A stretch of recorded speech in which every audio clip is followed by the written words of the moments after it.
napag-alaman namin sa isang nationwide survey na 45% o nakararaming mga Pilipino ang nagsasabi na gusto nilang manatili si Pangulong Duterte sa kustodiya ng International Criminal Court at patuloy na personal na harapin yung mga akusasyon sa kanya kaugnay na nga nung patayan doon sa war on drugs ng kanyang administrasyon. Lumalabas dito, di ba naalala ninyo nung panahon ni Duterte, sinasabi lang kung wala kang kasalanan, ba't ka natatakot? Yeah. Di ba? Ito yan. Yan yung mga tendency nila. Pagka nagkasala sila, nagtatago Di ba? Itong sinasabing arrest warrant para kay Senator Bato de la Rosa po ay wala naman tong expiration. Kumbaga walang refiling na kailangan na tipong may 1-year expiration. Tuloy-tuloy lang po ito. Yes.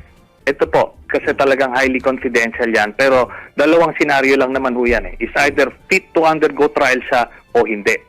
Kung fit to undergo trial, di tuloy-tuloy po yung confirmation of charges hearing early next year.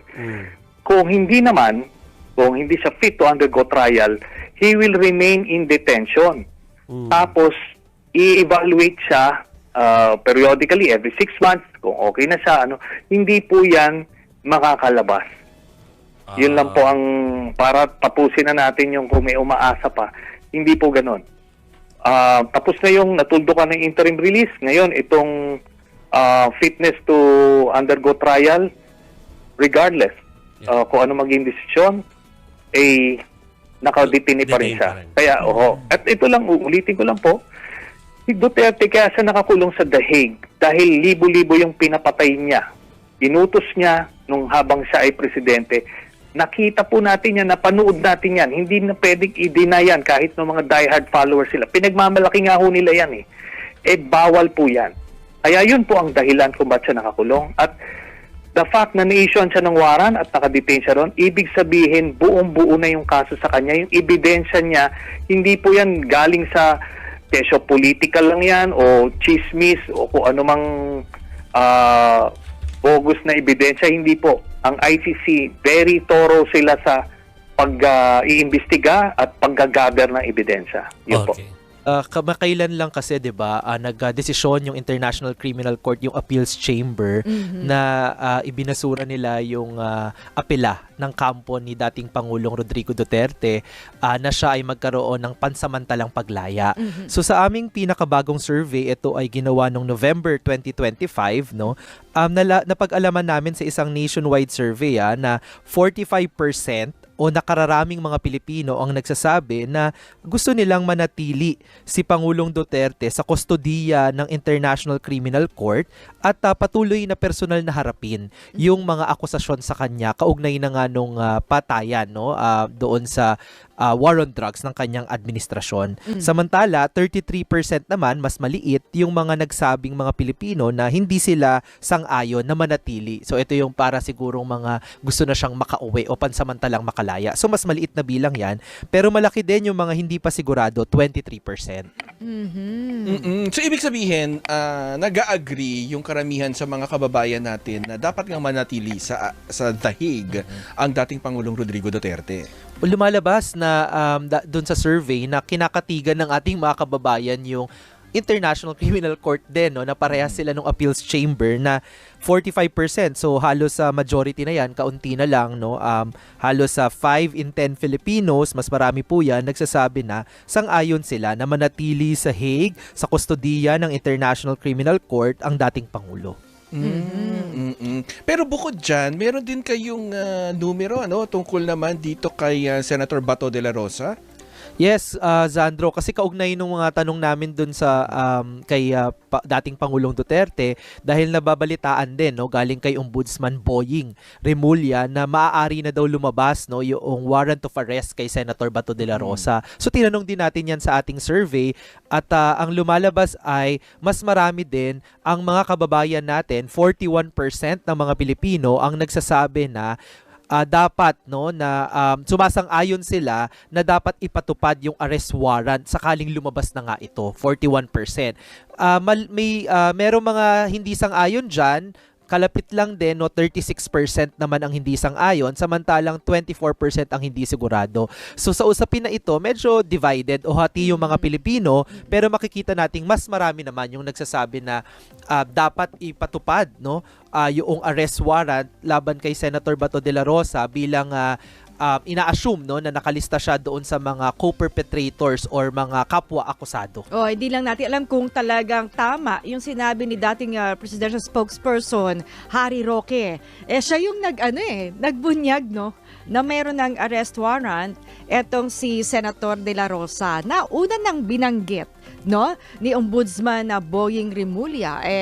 Kung papagkumpara mo yung parehong pahayag nila, mukhang lumabas na nga yung warrant of arrest ni De La Rosa, no? At mukhang mukha ding I think at this point, inaasahan na nga din ni Senator Bato kasi medyo ilang linggo na din siyang hindi nagpapakita sa Senado, di ba?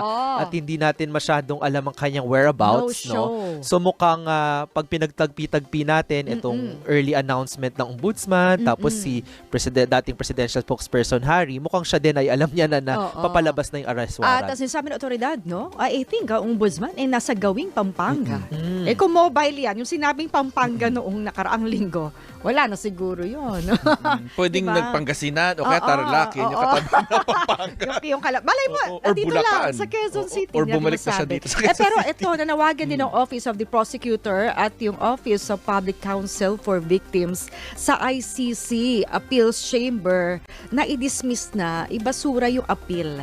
Kasi nga umaapila pa yung kampo ni Duterte sa The Hague, sa ICC, sa jurisdiction nga ng ICC. Dapat daw, kumbaga, ang sinasabi kasi ng ICC, bigo naman yung legal team ni Duterte na, alam mo yon na i-prove, no, na walang jurisdiction ng ICC kay Duterte. Yun.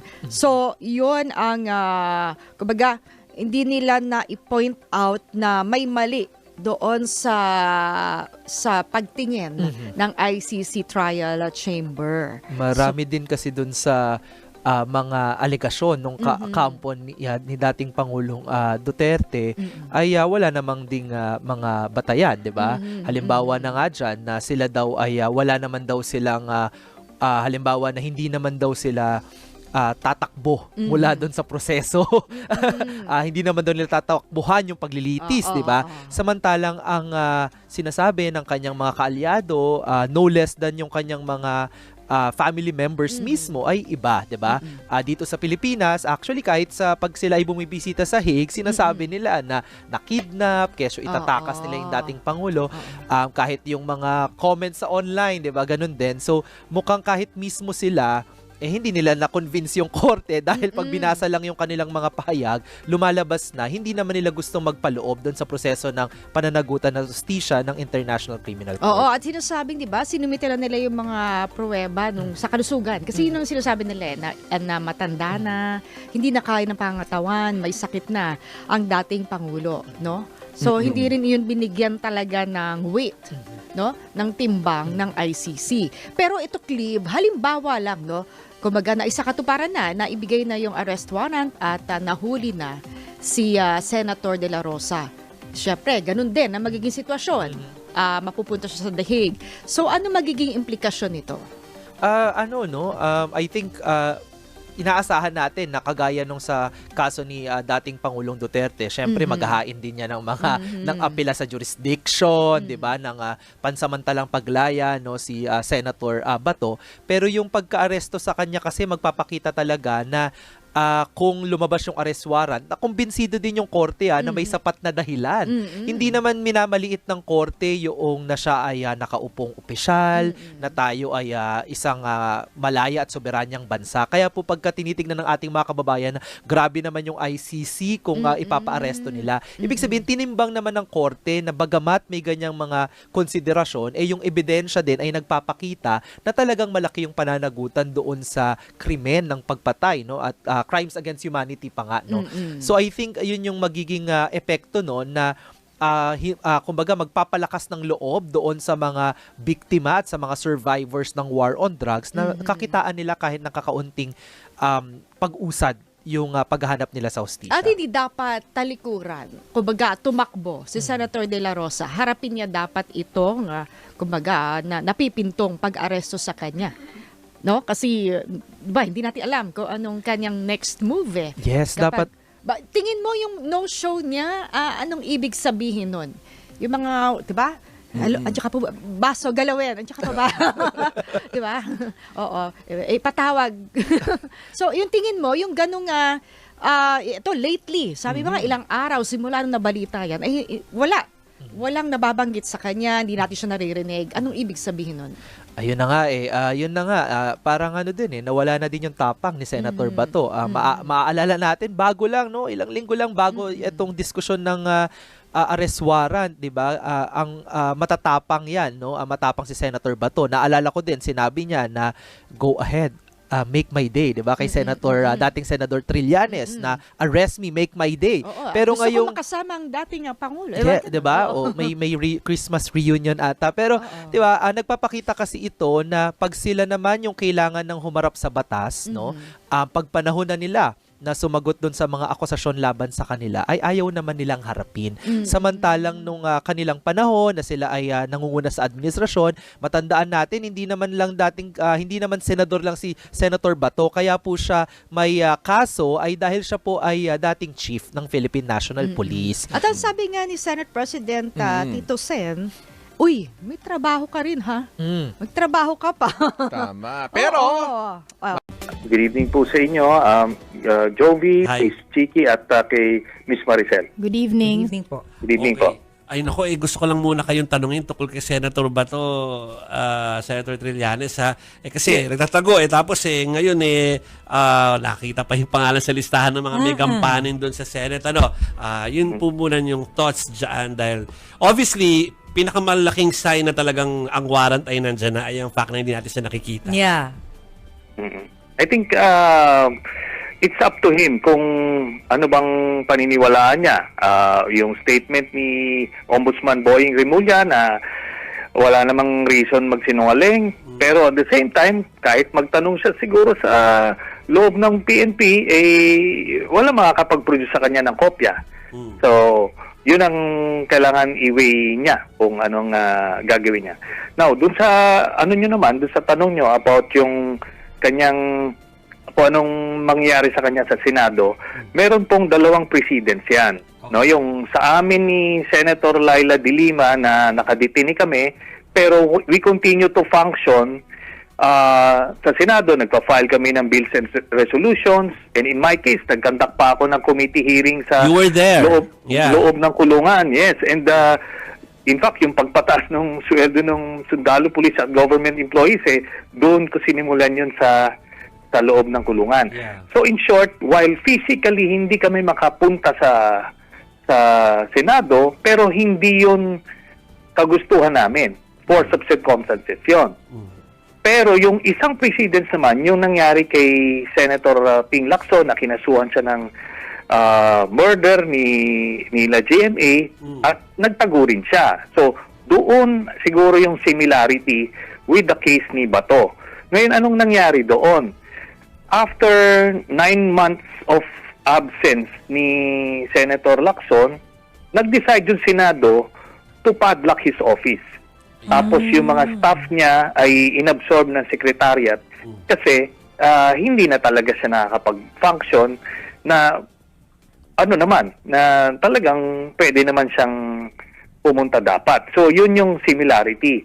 Ngayon lang kasi masyado pang malapit. Naintindihan ko yung sinasabi ni Senate President Toto na we cannot move just yet kasi 1 month pa lang naman, baka pumasok yan. Yeah.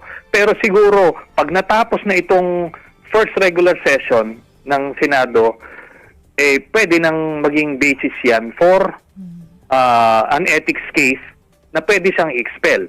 Pag in-expel siya, sa 2028, on a mere resolution ng Senado, 13 candidates sa 2028 elections ang pipiliin sa Senado para to absorb the second half ng term ni Bato.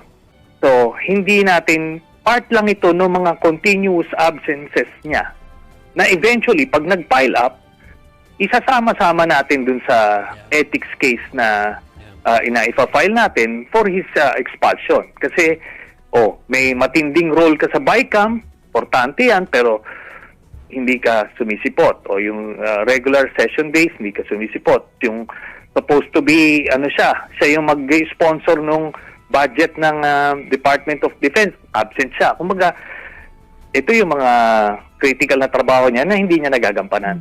Kayo po ang may balak na mag-file ng ethics case? Why not?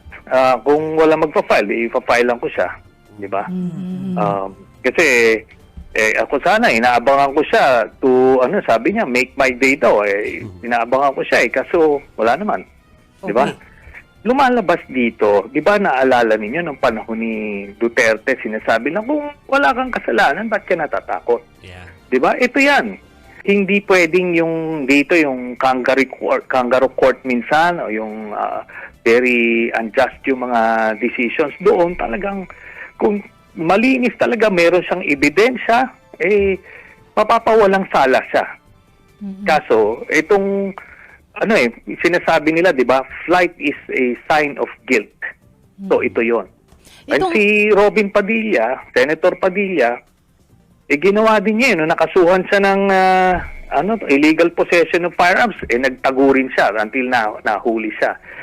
Yan yung mga tendency nila. Pagka nagkasala sila, nagtatago Di ba? Itong sinasabing arrest warrant para kay Senator Bato de la Rosa po ay wala naman tong expiration. Kumbaga walang refiling na kailangan na tipong may 1-year expiration. Tuloy-tuloy lang po ito.